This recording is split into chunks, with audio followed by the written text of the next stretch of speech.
News First, Newsline with Faraz Shaukat Ali on TV1. And a very good evening to you and a warm welcome to Newsline Live. Now then, environmental challenges, all at sea. Let's find out, shall we? We have the former chairman of the National Ocean Affairs Committee, Chris Dharmakeerthi. Very good evening to you, Chris, and welcome to the program. Good evening, Faraz. How true is this? Is our maritime affairs, is it causing a lot of concern? Do we need to move things? What do we need to do? Well, I believe Sri Lanka is both blessed as well as cursed because of the oceans. And we all know what's going on with respect to the global tussle for controlling the Indian Ocean. And with Sri Lanka being in the middle of it, in the northern part where it's a choke point, potentially with the sea lanes going very close to our shores. China, USA, India have a watching brief on what goes on politically in this country as much as where our alignments are.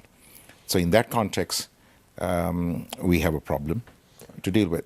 How can Sri Lanka be firm and not, or how can they handle this choke point situation that they find themselves in? Well, I think Mrs. Bandaranaike, in her term, in the 70s, talked about Indian Ocean a zone of peace and a nuclear disarmament zone. I mean, Mr. Dhanapala died recently, Jayantha Dhanapala, and he was part of the disarmament movement of the world. And he himself was one of the proponents of creating a Indian Ocean as a nuclear-free zone. But, I mean, we have gone beyond that point now. India is a nuclear state. Pakistan is a nuclear state. So that horse is bolted. So now we have to deal with what's coming in the future, which is the pivot to the Pacific, from the Pacific to the Indian Ocean by U.S. And clearly the competition between China and the United States of America is heating up, as you probably know, reading the international news. And so Sri Lanka has to take the non-aligned position, but it also must recognize that it's a neighbor of India. And we can see what's happening in Ukraine and with Russia in a small state that might threaten a bigger state. You saw that happening in the 1960s with Cuba and the United States. So in all of these equations where you are a neighbor, where you're a small fry against a large neighbor, you need to understand their security concerns as much as yours and play the role in a passive and equitable way without unnecessarily ruffling anybody's feathers. But is Sri Lanka making maximum use of our resources, of the resources available on the seabed? Well, I mean, as you know, Faraz, in 2009, I was responsible for submitting Sri Lanka's claim to the UN to extend the continental shelf beyond 200 nautical miles up to 800 nautical miles in the south beyond the equator. Yeah. And further north to in the Bay of Bengal, all the way up to the Bangladesh and the Myanmar EZ, as well as the Indian EZ, both with the Andamans and the Indian East Coast. Right. Now, that's a substantial asset that Sri Lanka potentially has. Of course, it has to share it with India, Myanmar, and Bangladesh in the northern part of the Bay of Bengal, and the southern part is theirs for us to take. Right. And, of course, on the western side, there are bits that will overlap with the Maldive Islands. Now, but we'll have a fair chunk to ourselves. Yes, but even if we don't have a fair chunk to ourselves, because India has the right to claim using the Statement of Understanding provisions under the UN Convention on the Law of the Sea, which they can piggyback behind Sri Lanka's claim as the first state in the southern part of the Bay of Bengal. So even if we have to share it, there's a substantial resources in the Bay of Bengal, be it mineral sands, be it the natural gas that is lying there, and the petroleum resources, plus some of the other rare earths and some of the nodules that are sitting in seamounts like the Affinity Mount Sea Nickerton that is sitting south of Sri Lanka. But Chris, what you're talking as if this has not been achieved. So what's going on? What's the hold-up?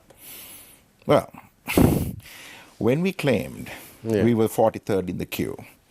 And as the 43rd in the queue of a long list of countries that were trying to claim their extended continental shelf, the UN as a body can only evaluate a limited number of submissions at a time because it's a very, very rigorous scientific interrogatory process that the UN employs. And so it took us, actually initially we were scheduled for 2028.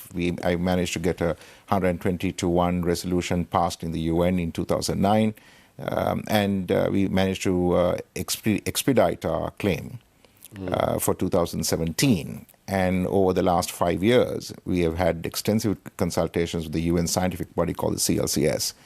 And we came to a finality of them accepting our submission, accepting the outer edge of our claim. But unfortunately, in November of last year, just at the tail end of Sri Lanka's claim being finalized, the government of India objected. So there is now an objection that has been filed by the government of India against Sri Lanka's claim, which leads the UN, whenever there is a neighboring country dispute with respect to any claim, they put a hold.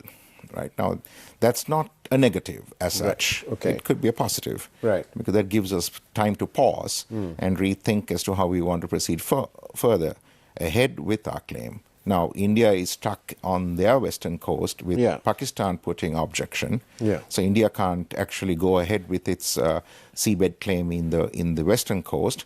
They have a problem on the eastern coast because Bangladesh has put an objection.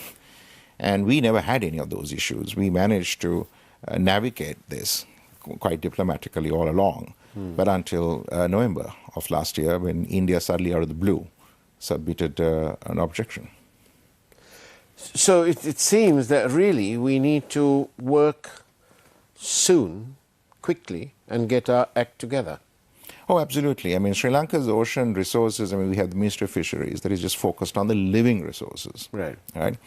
We don't, then we have the mineral resources in terms of oil and gas that is being managed from a regulatory perspective, from a separate body that is not answerable to any ocean affairs ministry. We need a Ministry of Ocean Affairs in this country that can bring together both the living resources and the non-living resources of the country and the ports, because we have substantial overseas assets that are now sitting on our coast in terms of harbor management and so forth. So all of this requires a much bigger perspective than a fisheries minister per se.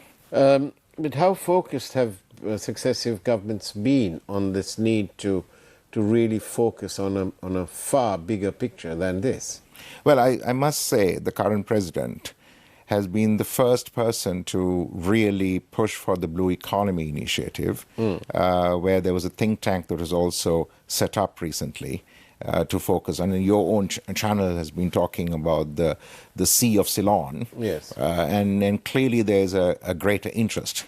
But the interest alone does not help us as a country to focus on the requirements. We don't have a oceanography institute as such. I mean, we have NARA, but NARA is more focused on living resources like fisheries, but we are not focused on the... So why don't we have an... well, these are things. So the Geological Survey Mines Bureau, GSMB, which is the body that is empowered to look at the mineral resources and the hard resources below ground, are quite ambiguous. There's ambiguity as to where they have the mandate to go into the ocean, right? So clearly we need a presidential task force to look into all of the anomalies, look at the gaps, and have a concerted budget allocation to establish these institutions. Right? We have a president who's known for being quick off the mark to appoint committees and so on in his entire political life. It's almost a hallmark of our president. So why is this being delayed? Well, I think he might be considering, because especially with the Express Pearl issue that has been now, I think, causing a lot of grief within the Attorney General's Department itself as to what went on. And before the Express Pearl, there was also the oil spill incident that happened in 2021. And in both these cases, Sri Lanka kind of bungled the way in which it went about getting those claims for Sri Lanka ruled in our favor. And so I think there it calls for a presidential inquiry as to how all of those issues were mishandled. And I'm sure the president, being a lawyer himself, might consider establishing some sort of presidential commission to look into this. Are you concerned that time is going by? With respect to what? In respect to us sorting out our application, if you like, in terms of the extended continental shelf and these greater matters. Yeah.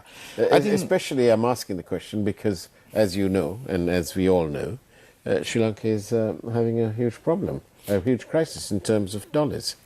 Yes, I think we no missed money, the no bus, money. or we missed the boat, if you Right. like, missed the ferry. Okay. Right. I with mean, respect to the Express Pearl Yeah. claim and the previous one, the oil spill claim. Captain Haddock would say blue blistering barnacles. What on earth's going on? Absolutely, we're going to call Tintin here. Yeah. It's Snowy to help out. Yeah. But the point here is, Yeah. right, I think the marine, when it comes to marine affairs, I don't think we have a competent set of lawyers because it's a very substantive and a very wide field.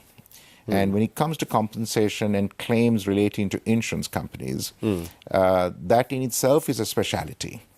And I think what happened was, with respect to both these incidents, Sri Lanka should have first established its writ by saying that it's going to be determined as per the laws of Sri Lanka, and there has to be a determination that Sri Lanka has to announce with Right. respect to the incident. Then you need the authorized regulatory body, which is MIPA, the marine body, who has to basically take charge of any vessel that is in distress in Sri Lanka. I think there's a misunderstanding on the part of perhaps the Navy and maybe even the Insurance Department. They thought it was the Director General of Merchant Shipping who should direct affairs, but it's not them, because when it comes to pollution matters relating to oil spills or chemical spills or plastic in the case of Express Pearl along with the chemicals, it is MIPA that has to drive it. Using provisions of the Act, I think provision 24, clause 24 of the Act, and under those provisions they should have acted.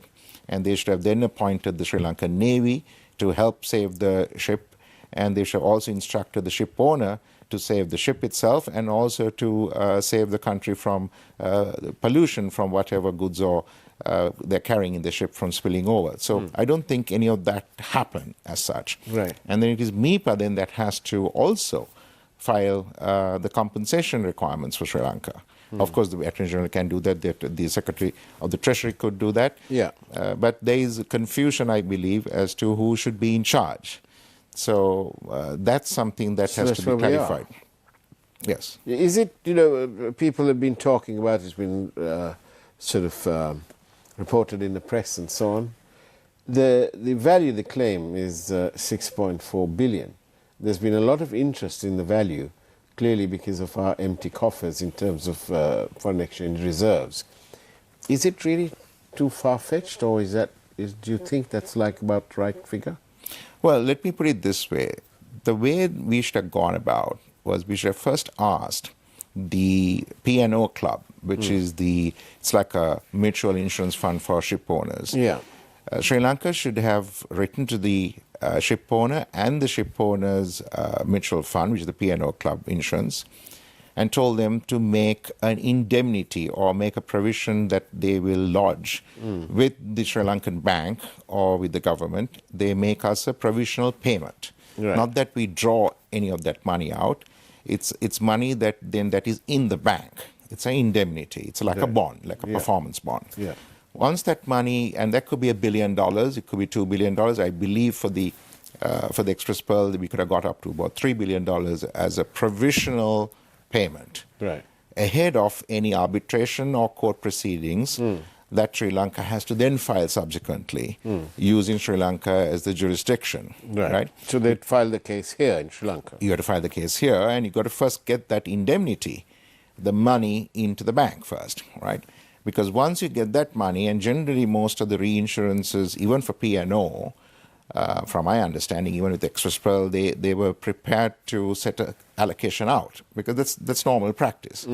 And in the case of the previous case with the oil spill that happened, when there was a vessel that was listing off Trincomalee, same thing. There was a different provision for oil claims, and up to 6 years you have the right to claim things.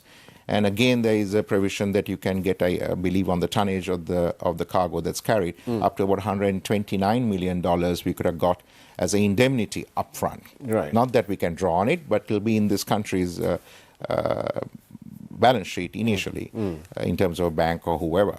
And then we have to file the claims by looking at the permanent damage that is caused to our coastline, or the impermanent damage. And if it's impermanent damage, whether it's an oil spill or pollution, then that we can prove in our courts and we can claim more than the indemnified amount. But if it is a permanent damage, then we have to claim only within the amount that they have agreed for the indemnified amount. So in that case, it would have been $129 million. Right? But again, you have to subsequently file these, and it's a negotiation that you have with both the insurance companies and the ship owners. But generally, most ship owning companies are shell companies, and shell companies don't have many things in their assets except for the vessel in itself. So if the vessel has sunk to the bottom of the ocean, that shell company has nothing really beyond a sunken asset. So how do you work around that? So you go to the insurance company, because it's the insurance company that has to pay. So that's what we haven't really done. Okay, on that note, let's go for a quick break and take a peek at this evening's headline news. And we'll be back after that with Chris Dharmakeerthi, former chairman of the NOAC, NAC. See you on the other side of the break, shall we?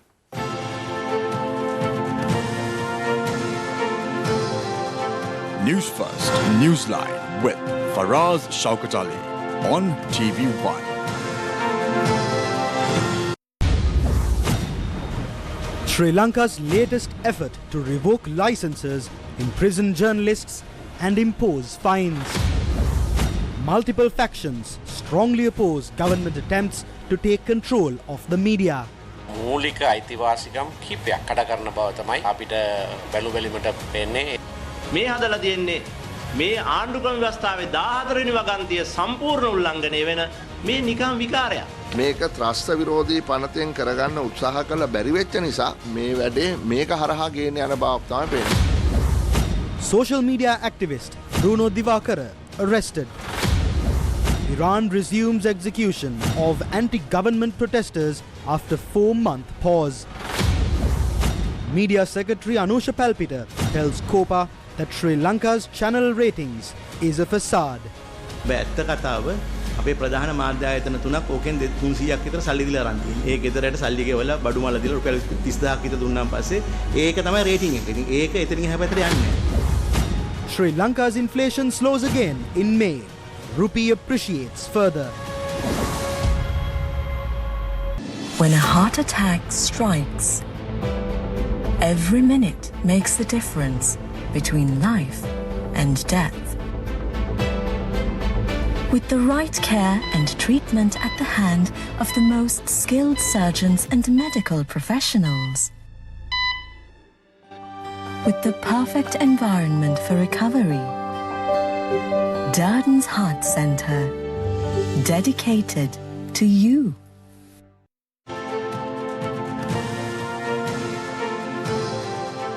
News First, Newsline with Faraz Shaukat Ali on TV1. And welcome back to Newsline Live. I'm in conversation with Chris Dharmakeerthi, and it's all matters to do with the ocean, environmental and so on. Chris, tell us, what on earth, why is there an almost constant battle between Sri Lanka and Indian fishermen? Illegal fishing, apparently. Well, why can't the Indians monitor them? They've got far more resources than us. Can't they do their little bit to their tiny neighbour? Not quite. Prabhakaran him did everybody a big favour. Really? With the Sri Lankan Navy prohibiting any sort of naval or maritime activity in the northern in the Pork Straits and in the Mannar Basin. It became a sanctuary. It became a sanctuary as a spawning ground. For 30 years, there was no fishing. So it became the best possible spawning ground for all kinds of fish to breed and crustaceans. So once the war was over, and from a no-go zone, it became open seas for any of the fishermen to go fish. There were no fishing boats that were there with the northern fishermen because most of the confiscated or blown up because the LTT sea tigers were using it. So consequently, the Indian fishermen from Rameswaram and other parts just kind of came across and they found a bounty. Because just imagine, it was years and years of inactivity. And if you take the number of business groups that are operating in Chennai and along the coast that export fish, not only to EU and the Maldives, but also internally within India, this was the best thing that could happen to any of them.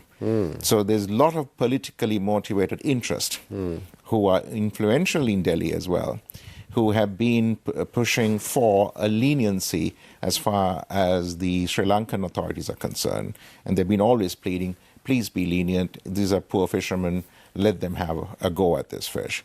So that's how it started. And there was a bit of leniency that Sri Lanka extended to them as part of a political handshake to go easy with India. But of course, then that became a problem.